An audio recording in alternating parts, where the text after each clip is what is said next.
ನಮಸ್ತೆ ವೀಕ್ಷಕರೇ, ನಮ್ಮ ಕರ್ನಾಟಕ ಸುದ್ದಿಗೆ ಸ್ವಾಗತ. ನಾನು ಸವಿತಾ ದೊಡ್ಡಯ್ಯ. ಸ್ಪರ್ಧಾತ್ಮಕ ಪರೀಕ್ಷೆಗಳು ಕೇವಲ ಸವಾಲುಗಳನ್ನು ಎದುರಿಸುವುದಕ್ಕೋ ಅಥವಾ ಹೆಚ್ಚಿನ ಅಂಕಗಳನ್ನು ಗಳಿಸುವುದಕ್ಕೋ ಸೀಮಿತವಲ್ಲ.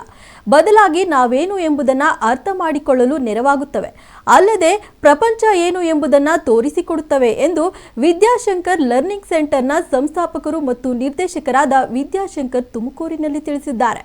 ವಿದ್ಯಾನಿಧಿ ಪದವಿ ಪೂರ್ವ ಕಾಲೇಜಿನಲ್ಲಿ ಆಯೋಜಿಸಲಾಗಿದ್ದ ವಿ ಮಾಸ್ಟರ್ ಮೈಂಡ್ ಸ್ಕಾಲರ್ಶಿಪ್ ಎಕ್ಸಾಮ್ನ ಪೋಸ್ಟರ್ ಮತ್ತು ವೆಬ್ಸೈಟ್ ಅನಾವರಣಗೊಳಿಸಿದ ಬಳಿಕ ವಿದ್ಯಾರ್ಥಿಗಳನ್ನು ಉದ್ದೇಶಿಸಿ ಮಾತನಾಡಿ, ಶೈಕ್ಷಣಿಕವಾಗಿ ಹಿಂದುಳಿದ ಜಿಲ್ಲೆಯಾಗಿದ್ದ ತುಮಕೂರು ಇಂದು ರಾಜ್ಯ ಮಟ್ಟದಲ್ಲಿ ರ್ಯಾಂಕ್ಗಳನ್ನು ಪಡೆಯುತ್ತಾ ಸಾಧನೆ ಮಾಡುತ್ತಿದೆ. ಈ ನಿಟ್ಟಿನಲ್ಲಿ ವಿದ್ಯಾನಿಧಿ ಕಾಲೇಜಿನ ಪ್ರಯತ್ನ ದೊಡ್ಡದು. ಇಲ್ಲಿ ವಿದ್ಯಾರ್ಥಿಗಳಿಗೆ ಒದಗಿಸುತ್ತಿರುವ ಪ್ರೋತ್ಸಾಹ ಅಭಿನಂದನಾರ್ಹ ಎಂದು ವಿದ್ಯಾಶಂಕರ್ ಶ್ಲಾಘಿಸಿದರು.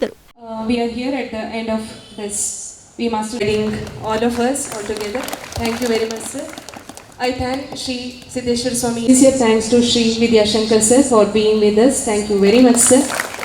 ಇದೇ ಸಂದರ್ಭದಲ್ಲಿ ವಿದ್ಯಾವಾಹಿನಿ ಸಮೂಹ ಶಿಕ್ಷಣ ಸಂಸ್ಥೆಗಳ ಕಾರ್ಯದರ್ಶಿ ಎನ್.ಬಿ. ಪ್ರದೀಪ್ ಕುಮಾರ್ ಮಾತನಾಡಿ, 10ನೇ ತರಗತಿಯ ಹಂತದಲ್ಲಿ ಈ ಬಗೆಯ ಸ್ಪರ್ಧಾತ್ಮಕ ಪರೀಕ್ಷೆಗಳನ್ನು ಎದುರಿಸುವುದು ಮುಂದಿನ ಎಲ್ಲಾ ಪರೀಕ್ಷೆಗಳಿಗೂ ಭದ್ರವಾದ ಬುನಾದಿಯನ್ನು ಕಟ್ಟಿಕೊಡುತ್ತದೆ, ಹೆಚ್ಚಿನ ಸಾಧನೆಗಳಿಗೆ ಪ್ರೇರಣೆಯಾಗುತ್ತದೆ ಎಂದರು.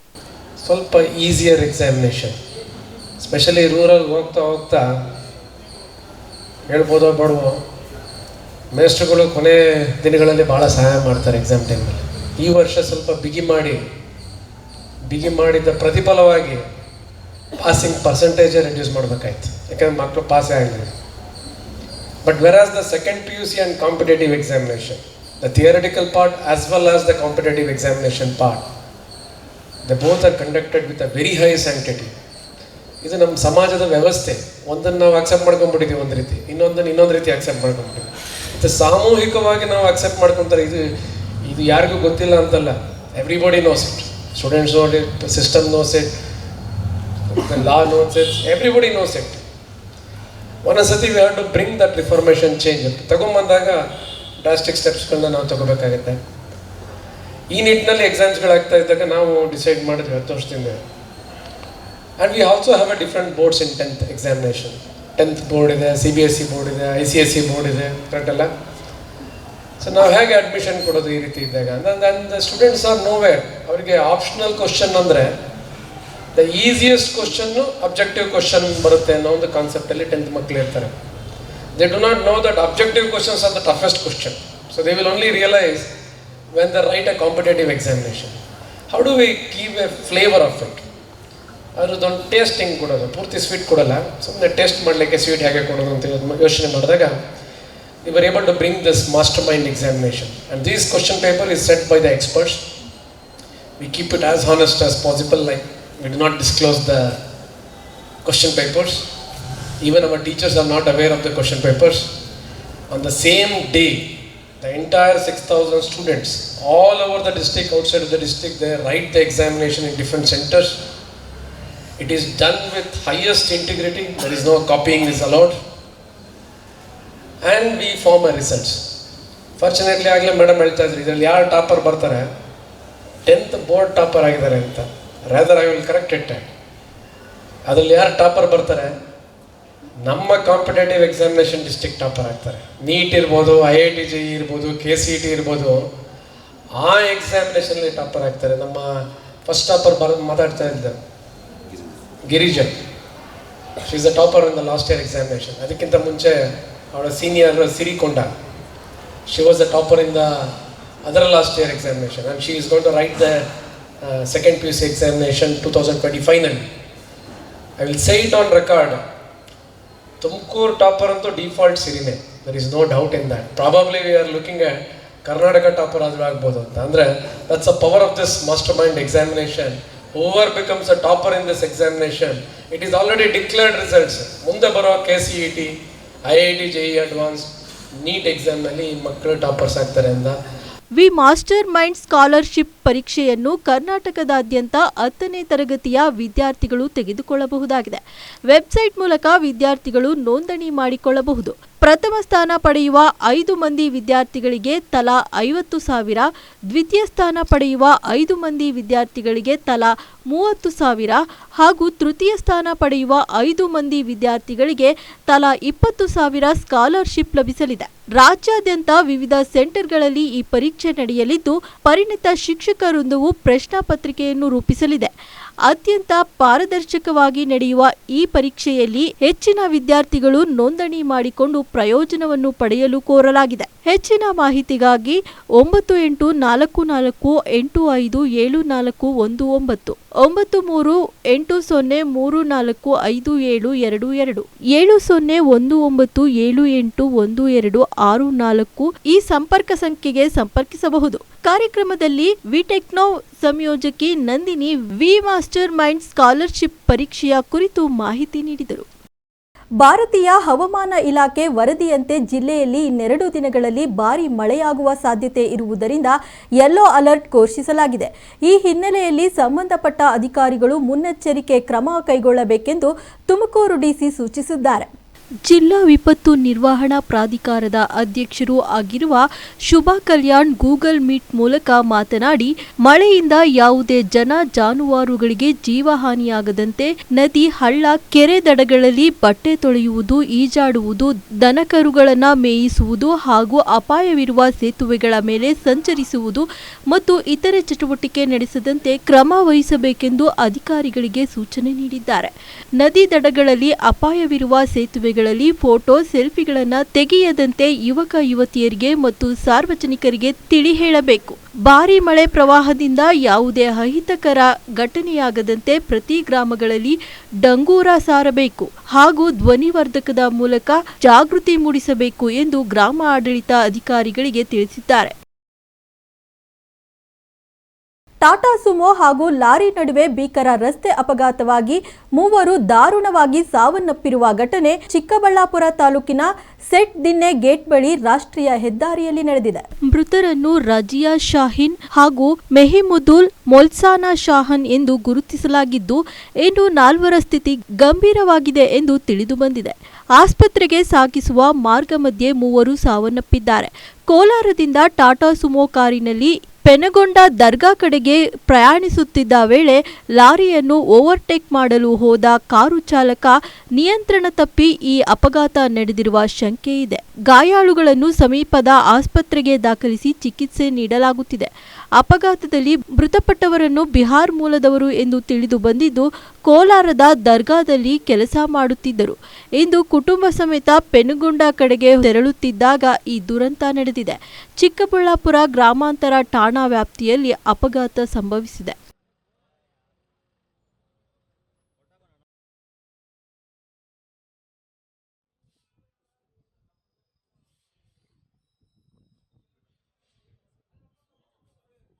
ಚಿತ್ರದುರ್ಗದ ರೇಣುಕಾಸ್ವಾಮಿ ಹತ್ಯೆ ಪ್ರಕರಣದಲ್ಲಿ ಜಾಮೀನು ಕೋರಿ ನಟ ದರ್ಶನ್ ಸಲ್ಲಿಸಿದ್ದ ಅರ್ಜಿಯ ವಿಚಾರಣೆ ಇಂದು ಬೆಂಗಳೂರಿನ 57ನೇ ಸಿಟಿ ಸಿವಿಲ್ ನ್ಯಾಯಾಲಯದಲ್ಲಿ ನಡೆದಿದೆ.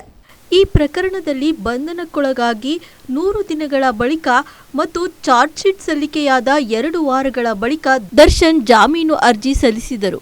ನ್ಯಾಯಾಧೀಶ ಜೈಶಂಕರ್ ಅವರು ಸೆಪ್ಟೆಂಬರ್ 21ರಂದು ಜಾಮೀನು ಅರ್ಜಿಯ ವಿಚಾರಣೆ ನಡೆಸಿ ಆಕ್ಷೇಪಣೆ ಸಲ್ಲಿಸುವಂತೆ ಸರ್ಕಾರಿ ವಿಶೇಷ ಅಭಿಯೋಜಕರಿಗೆ ನೋಟಿಸ್ ನೀಡಿ ವಿಚಾರಣೆಯನ್ನು ಸೋಮವಾರಕ್ಕೆ ಮುಂದೂಡಿದರು. ದರ್ಶನ್ ಜೂನ್ 11ರಂದು ಬಂಧನವಾಗಿದ್ದು ಈಗಾಗಲೇ 100 ದಿನಗಳ ಜೈಲುವಾಸ ಅನುಭವಿಸಿದ್ದಾರೆ. ಪ್ರಕರಣದ ಎಲ್ಲಾ 17 ಬಂಧಿತ ಆರೋಪಿಗಳ ವಿರುದ್ಧ ನ್ಯಾಯಾಲಯಕ್ಕೆ ಕಾಮಾಕ್ಷಿಪಾಳ್ಯ ಠಾಣಾ ಪೊಲೀಸರು 2 ವಾರಗಳ ಹಿಂದೆ 3,991 ಪುಟಗಳ ಚಾರ್ಜ್ ಶೀಟ್ ಸಲ್ಲಿಸಿದ್ದಾರೆ. ಇದಾದ ನಂತರ ಜಾಮೀನು ಕೋರಿ ದರ್ಶನ್ ಅರ್ಜಿ ಸಲ್ಲಿಸಿರಲಿಲ್ಲ. ವಕೀಲರೊಂದಿಗೆ ಚರ್ಚಿಸಿ ಚಾರ್ಜ್ ಶೀಟ್ ಸಲ್ಲಿಕೆಯಾದ 2 ವಾರಗಳ ಬಳಿಕ ಜಾಮೀನು ಅರ್ಜಿ ಸಲ್ಲಿಸಿದ್ದಾರೆ.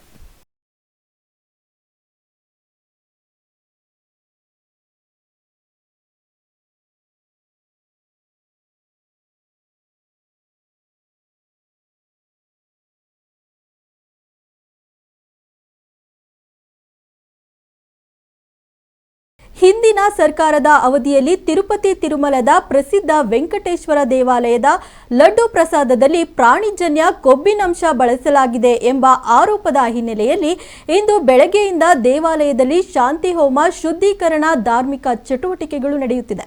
4 ಗಂಟೆಗಳ ಕಾಲ ಶಾಂತಿ ಹೋಮ, ಪಂಚಗವ್ಯ ಪ್ರೋಕ್ಷಣೆ, ಶುದ್ಧೀಕರಣ ಕಾರ್ಯ ನಡೆದವು. ತಿರುಪತಿ ತಿರುಮಲ ದೇವಸ್ಥಾನ ಸಮಿತಿ ಆಶ್ರಯದಲ್ಲಿ ಬೆಳಗ್ಗೆ 6 ಗಂಟೆಯಿಂದ 4 ಗಂಟೆಯವರೆಗೆ ಶಾಂತಿ ಹೋಮ, ಪಂಚಗವ್ಯ ಪ್ರೋಕ್ಷಣೆ ನಡೆಸಲಾಗಿದೆ. ಮಧ್ಯಾಹ್ನದವರೆಗೂ ಇನ್ನೂ ಹಲವು ಧಾರ್ಮಿಕ ಶುದ್ಧೀಕರಣ ಕಾರ್ಯ ನಡೆಯಲಿದ್ದು, ಹಲವು ಪ್ರಮುಖರು ಭಾಗಿಯಾಗಿರುವುದಾಗಿ ಟಿಟಿಡಿ ಮೂಲಗಳು ಖಚಿತಪಡಿಸಿವೆ.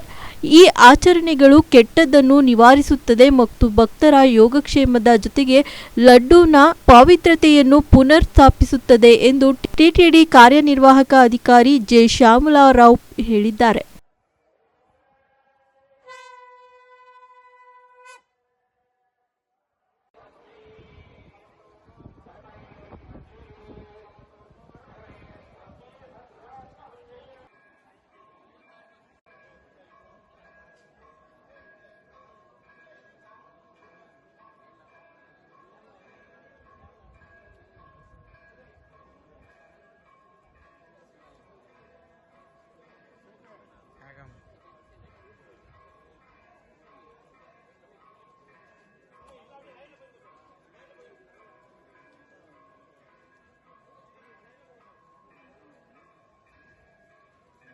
ತಿರುಪತಿ ತಿರುಮಲ ದೇವಾಲಯ ಹಿಂದೂಗಳ ಪವಿತ್ರ ಶ್ರದ್ಧಾ ಕೇಂದ್ರ.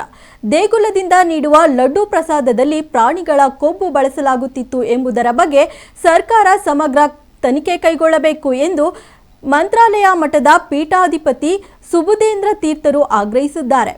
ಭಾನುವಾರ ರಾಯಚೂರು ನಗರದ ಖಾಸಗಿ ಕಾರ್ಯಕ್ರಮದಲ್ಲಿ ಭಾಗವಹಿಸಿದ ಬಳಿಕ ಸುದ್ದಿಗಾರರೊಂದಿಗೆ ಮಾತನಾಡಿದ ಅವರು, ತಿರುಪತಿ ಲಡ್ಡು ಪ್ರಸಾದದ ಬಗ್ಗೆ ಈಗಾಗಲೇ ತನಿಖೆ ಆಂಧ್ರಪ್ರದೇಶದ ಸಿಎಂ ಚಂದ್ರಬಾಬು ನಾಯ್ಡು ಮತ್ತು ಪ್ರಧಾನಿ ನರೇಂದ್ರ ಮೋದಿ ಅವರು ಮಾತನಾಡಿದ್ದಾರೆ.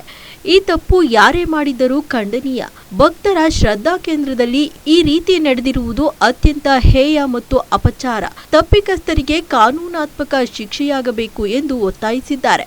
ತಿರುಪತಿ ದೇವಸ್ಥಾನ ಶುದ್ಧೀಕರಣ ಕುರಿತು ಪ್ರತಿಕ್ರಿಯಿಸಿ, ತಿರುಪತಿಯಲ್ಲಿ ಆಗಮಯುಕ್ತವಾಗಿ ಎಲ್ಲ ಶುದ್ಧೀಕರಣ ಕ್ರಮ ಆಗಬೇಕು. ಇದರಲ್ಲಿ ನಾವು ಕೂಡ ಭಾಗಿಯಾಗುತ್ತೇವೆ ಎಂದು ತಿಳಿಸಿದರು.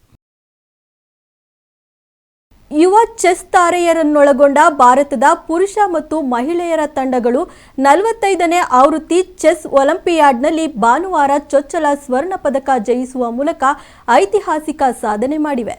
ಪುರುಷರ ತಂಡ ಕೊನೆಯ ಸುತ್ತಿನ ಪಂದ್ಯದಲ್ಲಿ ಸ್ಲೋವೇನಿಯಾವನ್ನು 3.5 ಮತ್ತು 0.5ರಿಂದ ಮಣಿಸಿತು.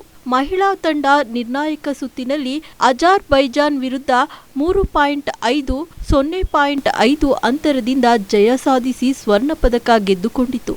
18 ವರ್ಷದ ವಿಶ್ವ ಚಾಂಪಿಯನ್ಶಿಪ್ ಚಾಲೆಂಜರ್ ಡಿ ಗುಕೇಶ್ ಮತ್ತು 21 ವರ್ಷದ ಅರ್ಜುನ್ ಪ್ರಮುಖ ಗೇಮ್ಗಳಲ್ಲಿ ಮತ್ತೊಮ್ಮೆ ಅತ್ಯುತ್ತಮ ಪ್ರದರ್ಶನ ತೋರಿದ್ದಾರೆ. 19 ವರ್ಷದ ಆರ್ ಪ್ರಜ್ಞಾನಂದ ಅಂತಿಮ ಸುತ್ತಿನಲ್ಲಿ ಫಾರ್ಮ್ಗೆ ಮರಳಿ ಭಾರತದ ಗೆಲುವಿನ ಹಾದಿ ಸುಗಮಗೊಳಿಸಿದರು. 4ನೇ ಬೋರ್ಡ್ನಲ್ಲಿ 29 ವರ್ಷದ ವಿದಿತ್ ಗುಜರಾತಿ ಪಾಯಿಂಟ್ ಸಾಧಿಸಿ ತಂಡಕ್ಕೆ ಮತ್ತೊಂದು ಭರ್ಜರಿ ಜಯ ತಂದುಕೊಟ್ಟರು.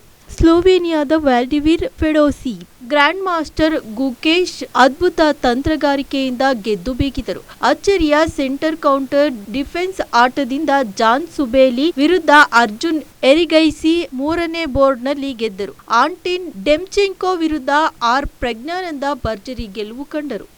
ಎಷ್ಟಿತ್ತು ಈ ಹೊತ್ತಿನ ಸುದ್ದಿ ಮತ್ತು ಮನರಂಜನೆಗಾಗಿ ನೋಡ್ತಾ ಇರಿ ನಮ್ಮ ಕರ್ನಾಟಕ ಟಿವಿ. ಇದು ಕನ್ನಡಿಗರ ಭರವಸೆ.